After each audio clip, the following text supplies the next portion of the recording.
Bom dia! Sabe quando você ou alguém não consegue mostrar que tem uma fonte de renda capaz de sustentar os gastos do dia a dia, as dívidas, e aí precisa de dinheiro emprestado? O banco vai olhar e concluir que tem um risco de você ou dessa pessoa não pagar o empréstimo e, por isso, vai cobrar juros mais altos do que cobraria de alguém que inspirasse mais segurança. Para quem não tem, não empresta. A burocracia é grande, o descaso é muito, então não E tem os juros chance. são altos? E são altos, não tem chance. Agora, quem tem condições, sim. Quem tem dinheiro, o banco empresta. Agora, quem não tem, não tem chance. É isso que eu acho. Então, existe uma classificação de risco de emprestar dinheiro. E assim como pode acontecer com a gente, aconteceu com o Brasil. O nosso país não conseguiu convencer uma agência internacional que faz esse tipo de classificação de que a situação financeira do governo brasileiro estava equilibrada.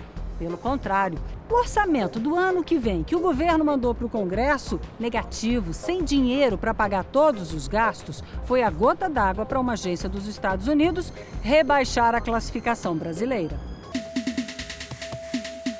E aí o Brasil ficou mal na foto. E agora vai ter que pagar juros mais altos para pegar dinheiro emprestado, principalmente dos investidores estrangeiros que seguem as orientações dessas agências de classificação de risco. E alguns desses investidores estrangeiros que formam grandes grupos de investimento nem vão poder trazer o dinheiro deles para cá, mesmo com a oferta de um dos juros mais altos do mundo. Mas outros tantos investidores que estão atrás de altas rentabilidades nem vão se importar com esse alerta de risco maior. Eles querem é ganhar dinheiro. A classificação varia desde um risco baixo e, portanto, um investimento de alta qualidade, passando pelo grau de risco médio, que era onde o Brasil estava, até ser rebaixado para a fronteira, voltando à categoria de especulação, onde estava até 2007, e que significa um pouco mais de risco para os que vão investir nas empresas e nos títulos públicos do país. Mas o Brasil ainda está longe da pior classificação, quando o risco de inadimplência do país é considerado alto e, portanto, de baixo interesse para os investidores. Aqui nesta sala do Tesouro Nacional fica parte da equipe do Tesouro que acompanha o mercado financeiro, vê as reações a essas notícias. Eles observam, definem os preços e as taxas de juros dos títulos públicos. Aí fica a dúvida, será que nós, investidores brasileiros que compramos títulos públicos, temos que nos preocupar? Será que é real o risco de calote? Afinal, as manchetes dizem que o Brasil perdeu o selo de bom pagador. O André Proit, ele é gerente de relacionamento com os investidores. Com a gente. André, o que você diz pra gente sobre segurança do Tesouro? Mônica, não há com o que se preocupar. Em qualquer país, títulos públicos são sempre os investimentos mais seguros da economia financeira. Não é por outro motivo que o pequeno investidor que compra um título do Tesouro Direto, ele está basicamente fazendo o mesmo investimento do que os grandes bancos, as seguradoras, os fundos de previdência e até investidores não residentes.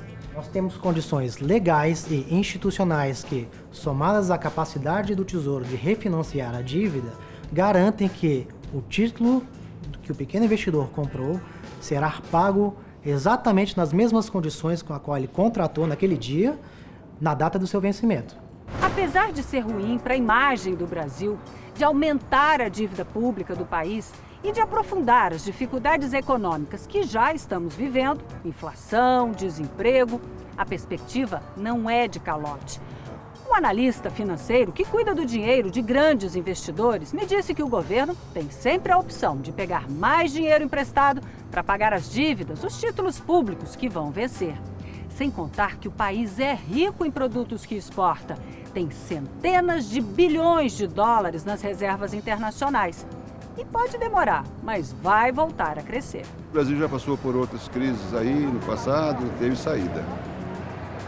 Eu acredito que as pessoas que estão aí com responsabilidade nessa área essas pessoas precisam se unir e buscarem uma alternativa, uma saída para essa crise. Por isso, controle a ansiedade e os seus gastos. Faça a sua parte. Organize as finanças e, se possível, continue poupando para o futuro, aproveitando a rentabilidade dos investimentos que pagam juros mais altos.